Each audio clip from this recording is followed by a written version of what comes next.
तो ऐसा भी तो हो सकता है कि बहुत सारे बच्चे जो मैथ का क्वेश्चन सॉल्व करते हैं तो बीच में वो गलती कर देते हैं, लेकिन जब वो क्वेश्चन बनाए रहते तो ओकर आंसर याद रहता है, वो नीचे दर्शा देते हैं। तो क्या ऐसा भी हो सकता है कि आंसर देख लेता है तो वो सही कर देते होंगे टीचर? वो ऐसा होता है कि सीबीएसई बोर्ड में होता है कि teacher step by step copy check करते हैं। जी जी। बच्चा अगर 5 नंबर का क्वेश्चन है जी और सही से बनाया हुआ है, 2-3 स्टेप वो गलती कर दिया, आंसर मिला दिया, तो स्टेप बाय स्टेप नंबर मिलता है। लेकिन बिहार बोर्ड में अक्सर होता है क्या को देखे कि ठीक है बनाया हुआ सही आंसर, अगर सही बनाया हुआ है बीच में गलत है तो उसको चेक कर देते, कभी ना भी चेक कर, तो वो सब कुछ एग्जामिनर के मूड पर निर्भर करता है। अच्छा अच्छा। आशा है आप स्वस्थ होंगे, मस्त होंगे और आपकी पढ़ाई बहुत ही बढ़िया चल रही होगी। तो देखिए आज इस छोटी सी वीडियो के माध्यम से और हम देखते हैं जो एग्जाम में आपको नंबर दिए जाते हैं, क्या जो एग्जाम में आपको नंबर दिए जाते हैं वह किस तरह से आपकी कॉपी जांची जाती हैं और किस तरह से कॉपी नहीं जांची जाती हैं। तो देखिए हमारे यानी कि इस वीडियो में जो पंकज सर और अन्य सर हैं उनके साथ वार्तालाप चल रहा है, तो उसको देखिए क्योंकि उनको 5-6 वर्ष का एक्सपीरियंस है। वो 5-6 साल से लगातार कॉपियों को जांचते हैं और वह किस तरह से नंबर देते हैं, किस तरह से नंबर नहीं देते हैं। तो आइए इस वीडियो के माध्यम से देखते हैं वह यानी कि हमको किस तरह से लिखना चाहिए ताकि हमारे एग्जाम में जो सटीक नंबर हैं वह बिल्कुल यानी कि हमको मिल सके, जो हमने लिखा है उतने का नंबर हमको आसानी से दे सके सर। तो देखिए आइए इस वीडियो के माध्यम से और देखते हैं किस तरह से इसमें बात करते हैं। प्यारे बच्चों नमस्कार, कैसे हैं आप सभी? मैं उम्मीद करता हूं कि आप लोग स्वस्थ होंगे, मस्त होंगे और अच्छे से स्टडी आप लोग कर रहे होंगे। प्यारे बच्चों हमारे सामने जो आप सर देख रहे हैं ये पिछले 5-6 वर्षों से कॉपी चेक करते हैं बोर्ड एग्जाम का। तो इनसे हम जानेंगे कि सर आप कैसे नंबर देते हैं, क्या क्या देखते हैं, बच्चे का लिखावट देखते हैं अच्छा है या नहीं है, या फिर सर का कभी मूड गड़बड़ा जाता है तो नंबर काट लेते हैं। ये सारी सवाल हम करेंगे सर से। तो आप लोग कहते रहते हैं ना कि यार मेरा नंबर इतना छूट गया, लगता है सर ने जानबूझ के कम कर दिया। हो सकता है बहुत सारे बच्चे ये सोचते हैं कि अच्छा मैंने 100 रुपये ना कॉपी के बीच में नहीं डाला इसीलिए नंबर कम गया। मतलब तरह तरह की बात सब जो है ना मन में ख्याल आपके आते रहते हैं कि सर जो होंगे मेरा कॉपी कैसे चेक करेंगे, नहीं करेंगे, कहीं घर से झगड़ा करके आए होंगे सर तो नंबर वे काट लेंगे, है ना, ये सब सोचते रहते हैं। तो हमारे साथ सर हैं और इनका नाम है लाल बाबू सर, है ना सर। तो हम इनसे जानेंगे। सर स्वागत है आपका हमारे YouTube channel Pankaj study centre पे। तो हमारे सामने बहुत सारे बच्चे हैं, लगभग 2.1 मिलियन प्लस बच्चे हैं जो आपको देख रहे हैं। तो हम कुछ सवाल करेंगे और आप उनका जवाब देंगे। सर ये बताइए सर, सबसे पहली बात है कि जब आप कॉपी आपके सामने आता है तो पहले आप क्या देखते हैं सर? देखिए सबसे पहले कॉपी जब खोलते हैं तो जैसे 200 बंडल का कॉपी रहता है। जी जी। तो उसमें एक ग्रुप में मतलब कि किसी में 5 को एग्जामिनर रहता है, किसी में 6 रहता है, किसी में 4 रहता है, वो कभी 30-40 का हिस्सा पड़ता है। तो कॉपी खोलते तो सबसे पहले हम हैंड राइटिंग देखते हैं। अच्छा अच्छा, हैंड राइटिंग की लिखावट कैसा है। जी जी। हमारे स्पिरिचुअल लीडर महात्मा गांधी ने कहा था कि good handwriting the sign of perfect education, whereas bad handwriting the sign of imperfect education. अच्छा बिल्कुल सर। मतलब ये कि सुलेख का अच्छा होना अच्छा पूर्ण शिक्षा की निशानी है और सुलेख का खराब होना अधूरी शिक्षा की निशानी है। बिल्कुल सर। तो राइटिंग बहुत मायने रखता है। जी जी। तो मतलब उसके बाद ग्रामेटिकल एरर बाद में देखते हैं कि राइटिंग अगर ठीक ठाक है तो दिल खुश हो जाता है। राइटिंग जिसका ठीक होगा तो ग्रामेटिकल आइटम भी उसका ठीक होगा, लिखावट क्वेश्चन आंसर भी सही होगा। तो पहले राइटिंग बेस पर हम कॉपी चेक करते हैं। अच्छा, कभी अगर हो सकता है कि बहुत सारे बच्चे मेहनत खूब करते हैं सर, खूब जीव जान लगा के मेहनत करते हैं, हो सकता है उसका राइटिंग जो है वो लिखावट मतलब बेकार है, अच्छा नहीं है, तो सर उसको नंबर आप कैसे देते होंगे? क्या ऐसा नहीं तो सोच लेते कि इसका राइटिंग ठीक नहीं है तो ये क्या पढ़ा होगा, अच्छा से नहीं पढ़ा होगा कुछ? देखिए राइटिंग अच्छा और खराब होने का मतलब लीजिएबल, राइटिंग पढ़ने लायक होना चाहिए। अच्छा अच्छा, पढ़ने लायक होना चाहिए। अगर देख रहे हैं कि बच्चा एग्जैक्ट आंसर दिए हुआ है जी जी और राइटिंग पढ़ने लायक है, एग्जामिनर को माने समझ में आ रहा है कि क्या लिखे हुआ है, तो उस बेस पर हम लोग नंबर दे देते हैं। अच्छा अच्छा, मतलब अगर आप लोग जब भी पढ़ाई करते हैं तो ज़्यादा फोकस रखिए कि राइटिंग खूबसूरत हो। मतलब ये नहीं कि अगर आपका राइटिंग खराब है कि सामने वाला जो फ्रेंड है उससे थोड़ा मतलब खराब है। देखिए खराब और अच्छा वो मैटर नहीं करेगा ज़्यादा, बस ये ध्यान रखिएगा कि हम जो लिख रहे हैं वो सामने वाला इंसान पढ़ पा रहे हैं कि नहीं। वही। अगर नहीं पढ़ पा रहे हैं तो कहीं ना कहीं कितना भी मेहनत आप कर लीजिए तो फिर बेकार होगा, क्योंकि आपने बहुत मेहनत किया लेकिन उस चीज को अच्छे से आप लिख नहीं रहे, किसी इंसान के सामने अच्छे से दिखा नहीं रहे, प्रेजेंट नहीं कर रहे हैं, तो फिर कहीं ना कहीं आप चुक जाएंगे, है ना सर? क्योंकि उसने मेहनत किया और प्रेजेंट अच्छा से नहीं कर रहा है, तो फिर दिक्कत हो जाएगी। तो कॉपी के बेसिस के आधार पर ही नंबर देंगे कि क्या लिखे हो। बच्चा बहुत जानता है, वो मैटर नहीं करता, मैटर कि कॉपी में उसने क्या अंकित किया, क्या लिख रखा है, उसके आधार पर हम लोग नंबर देते हैं। अच्छा, ऐसा भी तो होता होगा सर कि बहुत सारे जैसे बच्चे होते हैं कि बीच में कुछ लिख देते हैं और कॉपी जो है ना वो भर देते हैं, मतलब उनको शिक्षक बता दे कि कुछ ना आए तो कॉपी भर करके तुम्हें चले आना, नंबर मिल जाएगा। तो सर कॉपी अगर भरा देख लेते हैं तो मतलब क्या कुछ नहीं, तो कॉपी भी भरा हुआ है, अगर वो सब्जेक्ट मैटर से रिलेटेड है, बच्चा क्वेश्चन ही उतार दिया तो उस पर हम लोग दया माया करके कुछ नंबर बैठा देते हैं। और गाना उना अगर लिख देता है तो ऐसे बच्चों को कुछ भी नहीं दे, उसको पूरा क्रॉस कर देते हैं। भरने का मतलब ये नहीं कि हम फिल्मी गाना से भर दे, भोजपुरी गाना से भर दे, भरा हुआ भी हो तो सब्जेक्ट मैटर से रिलेटेड होना चाहिए।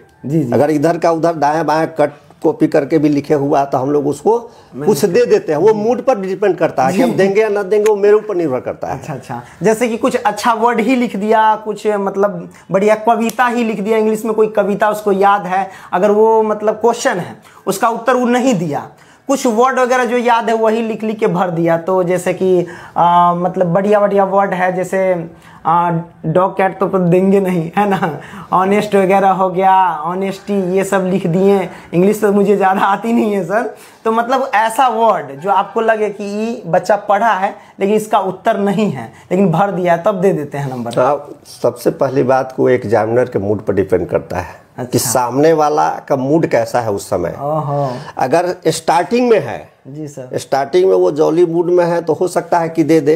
लेकिन ज़्यादा कॉपी चेक करते करते माइंड जो है फ्रस्ट्रेट हो जाता है। तो वैसी परिस्थिति में सारा गुस्सा जो है उस कॉपी पर भी टीचर उतार सकते, हो सकता है इसमें भी। अच्छा, ये भी होता है, मतलब कभी कभी होता है ना कि अब जल्दी कॉपी चेक करने के चक्कर में जो है मतलब कि सही आंसर पर भी गलत ये हो जाता है और गलत पर भी सही चल, तो मूड पर डिपेंड करता है। लेकिन कोशिश करता है कि एक बच्चा सही से लिखे हुआ सटीक आंसर लिखे, कितना भी मूड ऑफ हो तो उसको बारीकी से देखना पड़ता है कि नहीं इस बच्चा का कॉपी एकदम सही से देखना चाहिए। जैसे तैसे लिख दिया तो उसी ढंग से आप लोग उसको नंबर देते हैं। जी सर। और दूसरी बात की बिहार बोर्ड में अंग्रेजी अनिवार्य भी नहीं है। जी। तो बच्चा ध्यान में नहीं देता है। मैथमेटिक्स अंग्रेजी को छोड़कर जितना भी विषय है वो सब पढ़ना उसकी मजबूरी है। अंग्रेजी ना भी पढ़ेगा फिर भी मैट्रिक पास कर जाएगा, वो जानता है कि इसका नंबर ऐड नहीं होता है। अच्छा, इसलिए बच्चे ध्यान भी नहीं देते। अच्छा। सर होता है क्या सर, मैं कुछ अलग सब्जेक्ट से मैं पूछूंगा, जैसे कि जैसे मैथ का कॉपी अगर चेक करते होंगे आपके कोई मतलब फ्रेंड में भी होंगे जो मैथ का कॉपी चेक करते होंगे, कभी बात करते होंगे उनसे, तो ऐसा भी तो हो सकता है कि बहुत सारे बच्चे जो मैथ का क्वेश्चन सॉल्व करते हैं तो बीच में वो गलती कर देते हैं, लेकिन जब वो क्वेश्चन बनाए रहते तो ओकर आंसर याद रहता है, वो नीचे दर्शा देते हैं। तो क्या ऐसा भी हो सकता है कि आंसर देख लेता है तो वो सही कर देते होंगे टीचर? वो ऐसा होता है कि सीबीएसई बोर्ड में होता है कि teacher step by step copy check करते हैं। जी।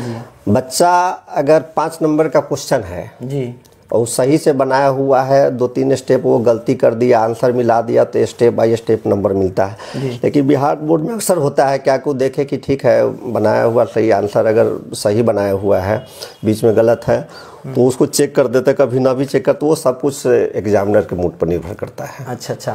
ऐसा भी हो सकता है सर कि जैसे क्वेश्चन है क्षेत्रमिति का, कोई सॉल्व कर दिया, मतलब क्वेश्चन है उसको पूरा आता नहीं है लेकिन उस क्वेश्चन का जो फॉर्मूला लगने वाला है वो सिर्फ फॉर्मूला लिख करके छोड़ देता होगा और वो क्वेश्चन समझिए 5 नंबर का है तो 1-2 नंबर मिल सकता है। हाँ निश्चित, वो फॉर्मूला देखिए, टीचर अगर दयालु है, जी सर, बच्चों से गहरा संबंध है तो जानते हैं कि बच्चा ने अथक प्रयास किया है। जी सर।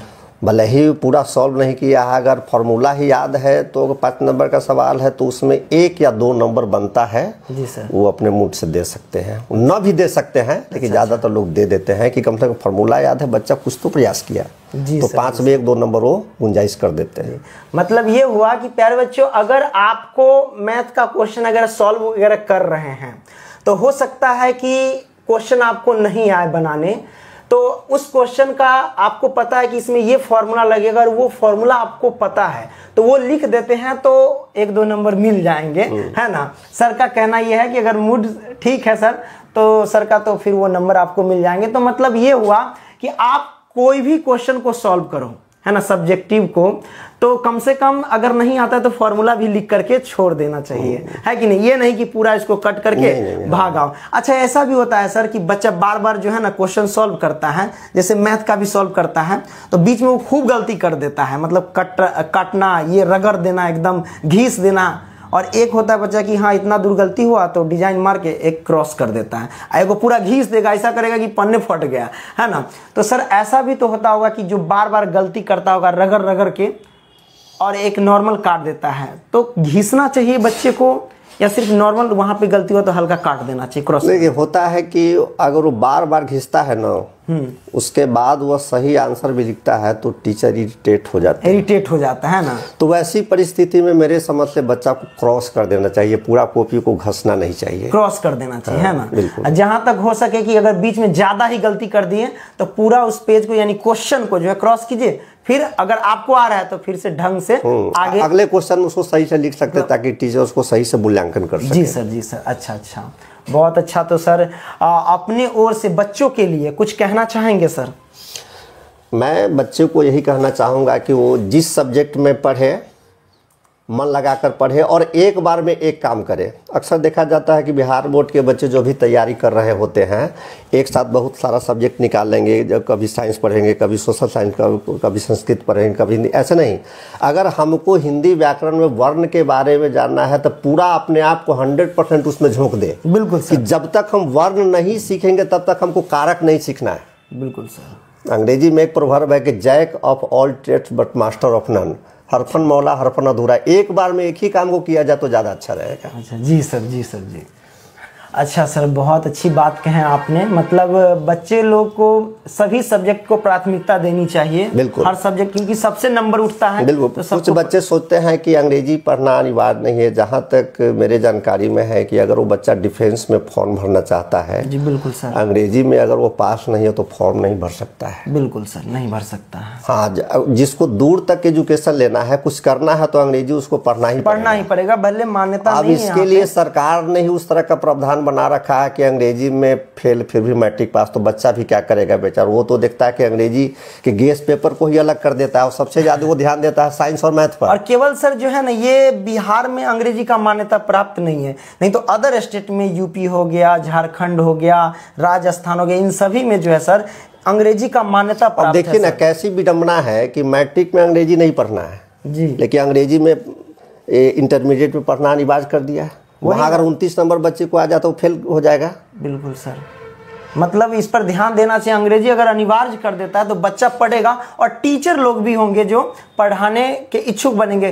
क्योंकि बहुत सारे टीचर हमने गांव में भी देखे हैं सर, अंग्रेजी का मान्यता प्राप्त नहीं है तो कहता है क्या पढ़ोगे, छोड़ दो, मैथ साइंस हिंदी वगैरह पढ़ा करके जाने देते हैं। कहते कि इंग्लिश का नंबर ही नहीं जुड़ता, पढ़ के क्या करो। वो जैसे तैसे परीक्षा पास करने के लिए पढ़ जाता है। जिसको आगे कुछ करना नहीं चाहता उस पर नहीं ध्यान देगा, कोई बात नहीं।